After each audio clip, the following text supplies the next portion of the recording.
BRICS is already picking up steam, and American billionaires are starting to take it very seriously, which is why, in my opinion, they have begun selling off their shares of stock. The goal of BRICS is quite literally to topple the US dollar by replacing the transactions that would have occurred with the US dollar with the member states' own national currencies and possibly a united BRICS currency of the same vein as the euro. While I can't say I blame them for doing this, there are extreme implications of the American economy as a result. Implications that I don't see being talked about, and in my belief, they are the same reasons why many billionaires have begun selling off over $11 billion worth of their own stock in February 2024 alone. This is historically unprecedented, and at the same time, BRICS has been developing exponentially since the latest members joined in January. In September of 2023, the most prominent international state-run bank in China launched its first branch in Saudi Arabia that clears RMB and establishes a commodities exchange, the Shanghai International Energy Exchange, to serve as a forward market for oil to help traders hedge RMB for necessary transactions. The RMB, also according to SWIFT, overtook the euro in the same month. Additionally, at a price of $90 per barrel, if China were to use RMB instead of US dollars, that would be equivalent to reducing China's own exposure by $173 billion a year. This would bring the share of Chinese trade settled in RMB from 23% to 29%. At the same time, this will naturally lead to more investment into the Middle East and North Africa through the Chinese Belt and Road Initiative, which already sent 28.5% of annual funds in 2021. At the same time, Saudi Aramco purchased a 10% stake in a Chinese petrochemicals company. There is also talk that Saudi Aramco may possibly have a listing on the Hong Kong Stock Exchange, though that hasn't officially happened yet. If this were to happen, however, one can only imagine the implications for the two countries' economic ties. At the same time, Egypt and the UAE signed a historic urban development deal in which Egypt will receive $15 billion in the next week and 20 in the next couple months. It is not clear if this is a US dollar equivalent or if they are using their own national currencies, all to develop the coastal town of Ras El Hekma. Russia has also announced a ban on the export of petrol for the next 6 months on February 27th, beginning on March 1st.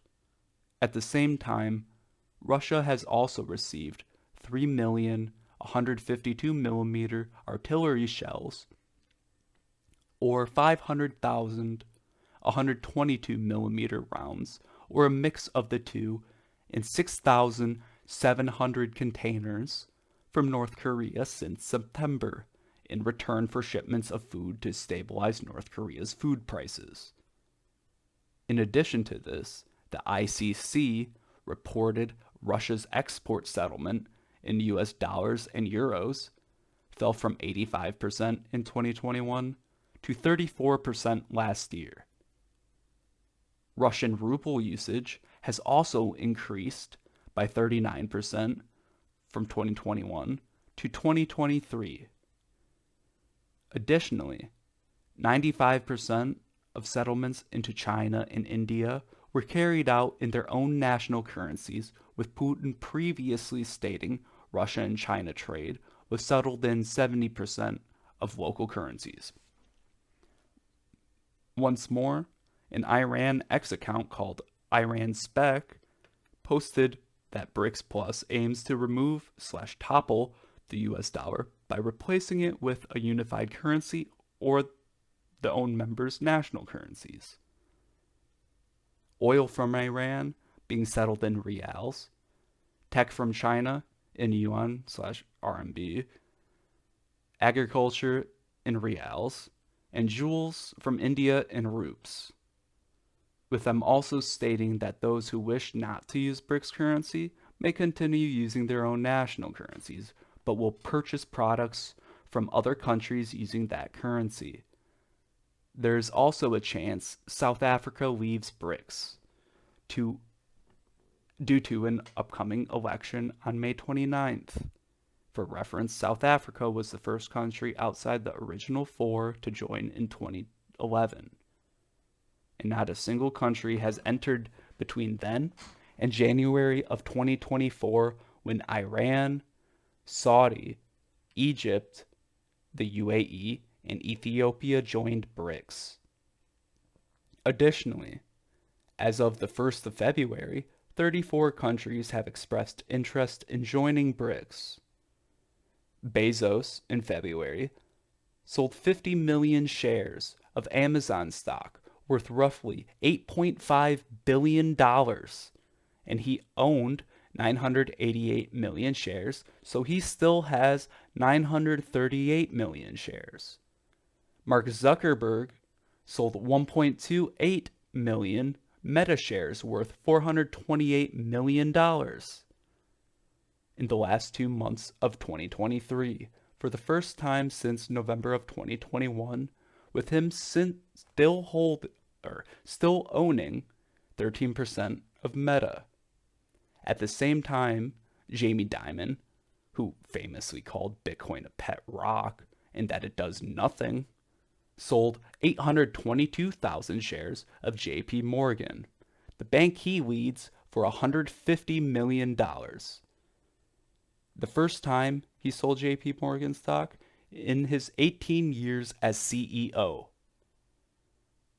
While these trades were announced months in advance, and it very well could be that they are truly trying to simply take profits, a few months in advance puts the announcements around September of 2023, when the most prominent state-run bank in China launched its first branch in Saudi Arabia. And while Saudi hasn't stated that they haven't, and while Saudi has stated they haven't officially joined BRICS, their behavior indicates a de facto membership nonetheless. It very well could be that they are simply taking profits. However, Jeff Bezos, Leon Black, Jamie Dimon, and the Walton family, when combining their trading activity, have sold $11 billion worth of stock in February alone, for the first time ever. I don't believe in the slightest that this is them simply taking profits with the timing of the announcement and the results that have been occurring lately in BRICS Plus.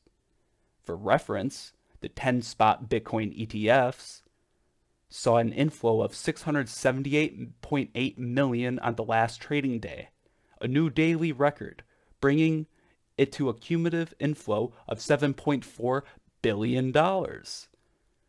Though, if I mention that, it should also be mentioned that the Grayscale Bitcoin Trust, which is not a spot Bitcoin ETF, has seen 7.8 billion in outflows. Edward Snowden also made a prediction that a national government will be revealed to have been buying Bitcoin discreetly this year. For reference, Forbes has also mentioned this, and many crypto news outlets have discussed a potential $500 billion investment into Bitcoin by Qatar's Sovereign Wealth Fund.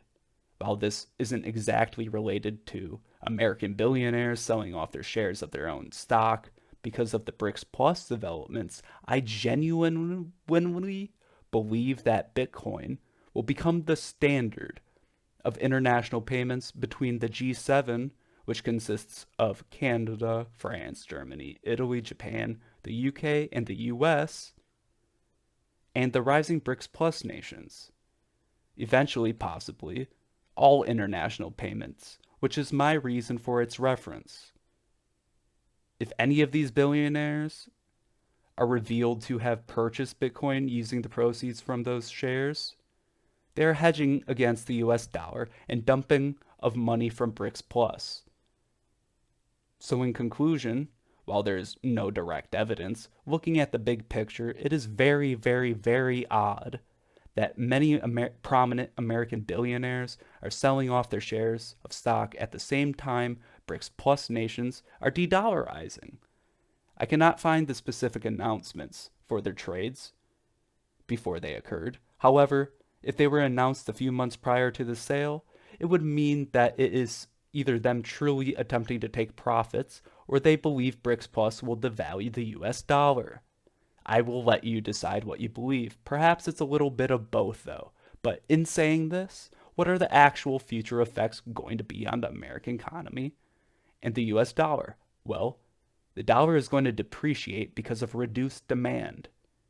This will lead to inflationary pressure if the dollars aren't put elsewhere in the international economy or perhaps the stock market itself. It will increase volatility in currency markets, cause disruptions in existing trade relationships on a business to business level, increase geopolitical tensions between the United States and de-dollarizing countries, and a potential economic slowdown because of uncertainty in the future.